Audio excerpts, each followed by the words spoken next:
to take part in the 46th session of the African Union's Executive Council in Addis Ababa, Ethiopia's capital. Foreign ministers and envoys from across the continent gathered to discuss the region's most pressing challenges and chart a course for the future. In an exclusive interview with AMN-English, the ministers underscored the importance of African nations taking ownership of their own solutions, advocating for homegrown strategies to address a wide range of issues including economic growth, political stability, security concerns, and governance reforms. They spoke of the continent's growth potential, of addressing of its challenges through systematic use of its prospects particularly. We are gathering here as African and in very challenging times for Africa.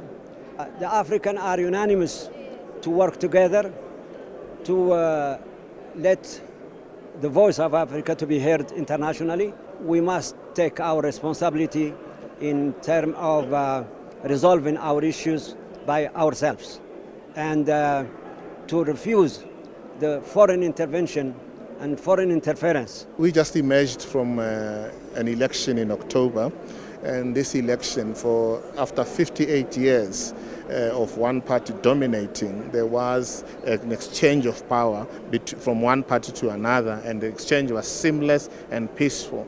And we have, as the new government, adopted a human-centric approach to foreign policy, which means that we want to share with our colleagues in the continent that there should always be dialogue and peaceful resolution of conflict. We believe strongly that dialogue will always prevail if people sit on the table and negotiate around whatever conflict there could be. So this is a story we are bringing from Botswana, that at all times the will of the people must be respected following a vote. There has to be no attempt to subvert the will of the people after voting, and if there is conflict, dialogue, and more dialogue. Always problems comes, but we have to have courage to solve all problems. We, the Horn of Africa, we need to develop an alternative to this situation where always there is a quarrel or misunderstanding. We have to help our nations to come together and to solve all disputes in order to develop economic benefits to the people, because we are serving the people. Sharing their ideas about the headquarters of the African Union in Addis Ababa, participants expressed admiration for the remarkable transformation of the city, particularly in the area of infrastructure development, as the city has been perked up with the recent corridor development started in the capital and then expanded in different regions. The city, which hosts the African Union, has seen significant improvements in urban planning, transformation, and public services. Ethiopia has been playing a very big role in bringing Africans together, and we are happy to see that our capital become very, very beautiful capital.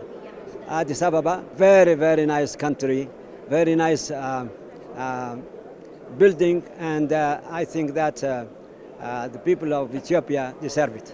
Oh, it's fantastic. I've been working in Ethiopia for a very long time. I used to come here around about 2006 to 2010, and I'd work on the financial sector, I would work on the private sector, night and day between what you find today.